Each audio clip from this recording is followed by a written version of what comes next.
Thanks, Nico. I think if you take the full context of the game today, 120 minutes the other night, playing in Kansas City's home opener in a hostile environment, missing your top goal scorer and the best goalkeeper in the league. I think the group showed a ton of character again today to play till the final whistle and get a big point on the road.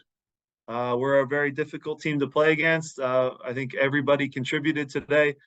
We had a plan in place to, try to keep guys fresh, but also go for points on the road and try to bring points back to Philly. So credit to the players for executing. I think we hit all of our objectives using all five subs and keeping legs fresh. Some good performances today, some things to build on early in the season where we're learning a lot about ourselves and growing and getting better.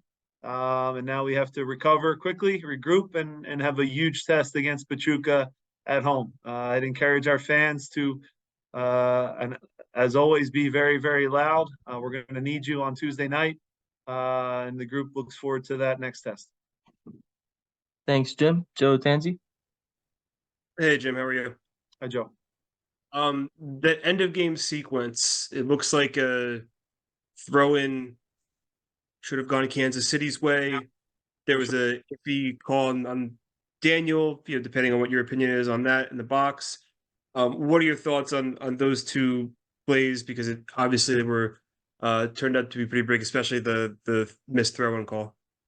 There's always very small margins in every game. We could talk about the Jesus Bueno foul call that leads to the Quinn's goal. That's not a foul. We could talk about Jesus getting elbowed on a corner kick that maybe, if you take a closer look, could be a red card. We could talk about Danny's possible PK. So again, there's always talking points in every game of the season. So I believe a draw tonight was a fair result. Both teams had minimal chances, and we were able to come out on top. But yeah, certainly it was their throw-in. There's no question about that. But soccer gods, whatever you believe in, I think tonight was a fair result in the end. Jonathan Tannenwald.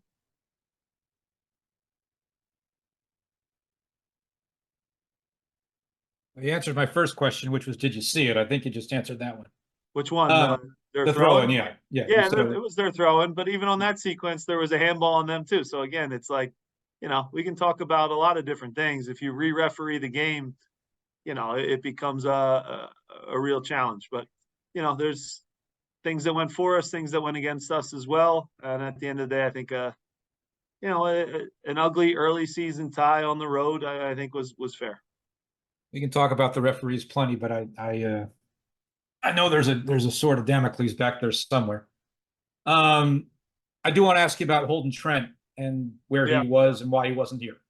There. Yeah. So look, Holden even last season had a fracture in his finger that he, to his credit, played through the injury for the team. That same injury now has resurfaced. Needs to get surgery. He was willing to tough it out and travel on the road. But the more we thought about it, if Oliver goes down, Jonathan, in the first, 5 minutes of the game, we're putting a player that has an impending surgery coming no matter what, that he needs to get taken care of. So I don't think it's smart to put athletes in a position where they're not 100%. So we kind of took the ball out of Holden's court, made a decision to have him get the surgery, get taken care of, get fully healthy, and not risk, Oliver possibly getting injured and him getting into a situation where he's out there, with basically one hand. So that led to the call up. So, to answer your question, Holden will have a surgery timetable for that. I'm not positive, but he's got we have great doctors now. Luckily in Philadelphia with the doctors that we have, University of Pennsylvania, top. So they'll take care of his hand. He'll come back as quick as possible. But in Andre's absence now, had to make an adjustment, and Rick's done well in training, so we decided to go that route. Jose Nunez. Hi, Jim. I want to say congratulations for the result, all things considered. But Yeah. a couple of questions. How is Jose? Obviously, a few knocks there during the match and overstretching, etc.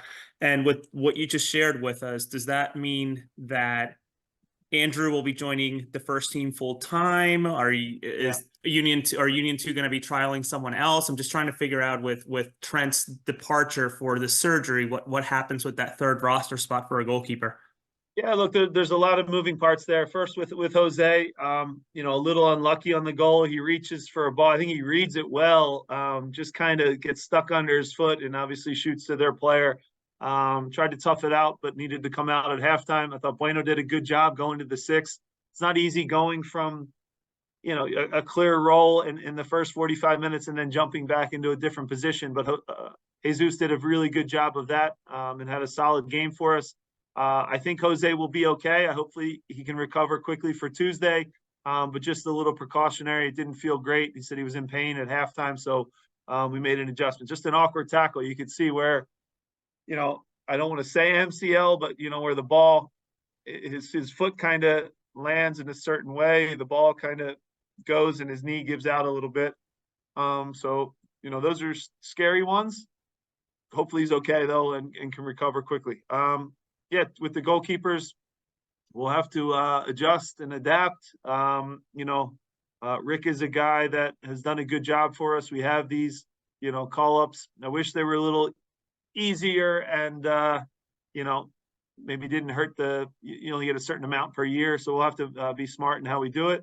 Hopefully Andre's back and that can kind of, at least for the game day, knowing now that you have Andre and Oliver, two great goalkeepers. And then, you know, obviously at practice still having Rick with us, but yeah, certainly Holden will be on the shelf for a little while. We'll adapt and adjust. There's some good young ones in the academy that we can call up for training purposes and Union 2 purposes. But certainly, yeah, something, Jose, that's on our radar for sure. Thank you. Safe travels back. Thanks. Todd Lewis. Thanks, Nico. Jim, what went into the decision to start Nate Harriel on the left-hand side of the field over Matt Real, and then you made 3 changes at halftime? Was that always the plan coming into the this game? Yeah, look, on the road early in the year when we had guys with 120 minutes on their legs, Nathan was not one of those guys. So we had a planned sub at halftime for Kai to come in. Wanted to save his legs a little bit. He's one of the guys that almost gets no rest. The matchup with Johnny Russell, we thought the best matchup would be for Nathan to deal with him 1v1. They did come at us a little bit in the first half, but then we settled in and did a good job on a great attacker in Johnny Russell.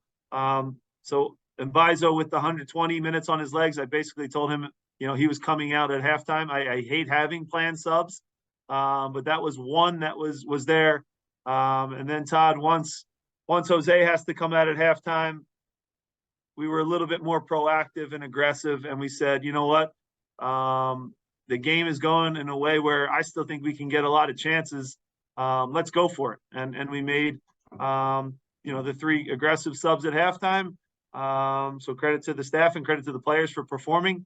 I thought we changed the game, I thought, on our terms in the second half on the road, which is never easy, and also preserved guys' legs. So, you know, 45 minutes, guys, is about workload wise and data wise and distance wise about the equivalent of a training session. So even when these guys are playing at their very max in a game, 45 minutes they can handle. When you get into 60 plus and close to 90, that's when you get fatigue. Obviously we had 120, so there's a lot of variables that went into it, but we decided to be proactive and go for it. We did use all 5 subs, which, you know, we don't always do. And I thought it worked out well today. And it's something on the road I think we need to be a little bit more aggressive, because it's so hard to win games on the road, and I think oftentimes you get rewarded for being brave on the road, and I think we were tonight, and got a point in some pretty tough conditions. Joe Tanzi.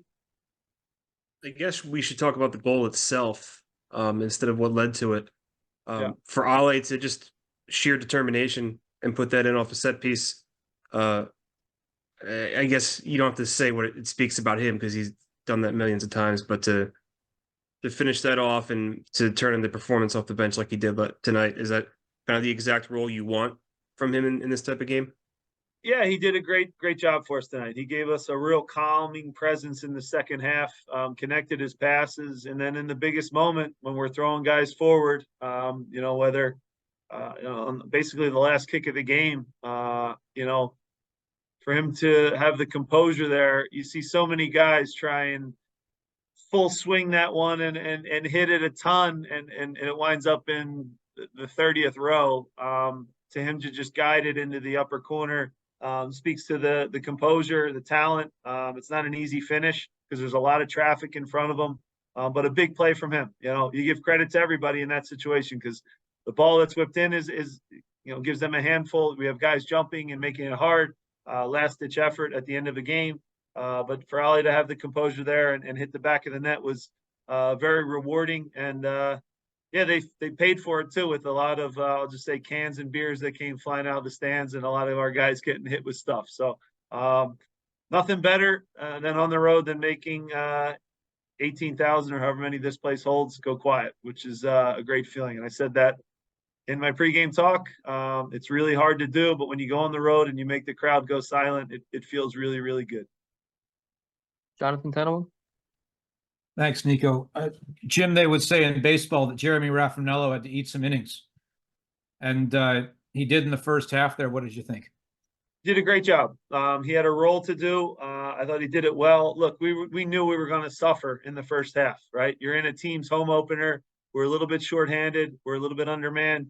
And Jeremy was a guy that we needed to give us minutes, work tirelessly defensively, take away their good number 6, but also give us an outlet on the counterattack. He did his job, and I said that to him at halftime. So again, maybe we're subbing a little bit more and earlier than usual, Jonathan. But if you go back to our last game, Marcus did his job as well in Saprissa, but the circumstances of the game changed in a way that we made a proactive move.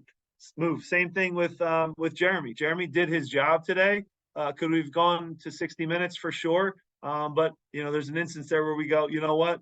Let's get Danny out there if we're already going with Ali because Jose has to come out, and let's go for it. So a team effort, a total team effort, and we're going to need more of them as we go because you guys know we're going to be missing about 8 guys come the summer. I keep saying it, but I don't think people really realize just how many people aren't going to be here. It's going to get crazy. We have enough time for one more question. David Melandra. Hey, Jim, 2-part question for you. One, you mentioned that it's always hard to win games on the road. Can you talk about how big of a win this was? I mean, to get a point on the road like it was tonight. And secondly, how has the preparation been going from the MLS season now back to Champions League?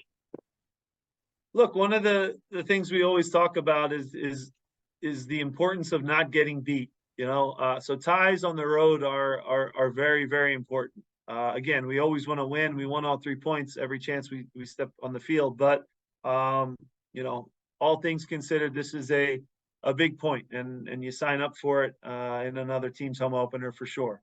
In terms of now shifting back to a difficult competition, look, Pachuca's going to have as a very strong fan base, it's going to be a difficult task to over the 2 legs beat them. But at the same time, we know we have a great home field advantage. We have to take our chances on Tuesday night.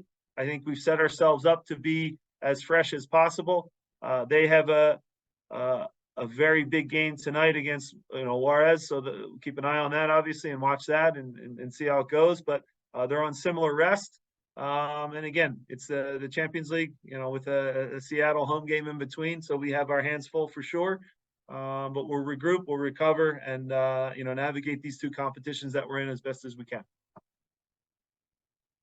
God, they all let me down. I always fought just to wear the crown. I'm off at these fucking clowns who were all taught they deserve an ounce. It's only worth it if you work for it. It's only worth it if you work for it. I won't stop till they hear me now. I won't stop till I wear the crown.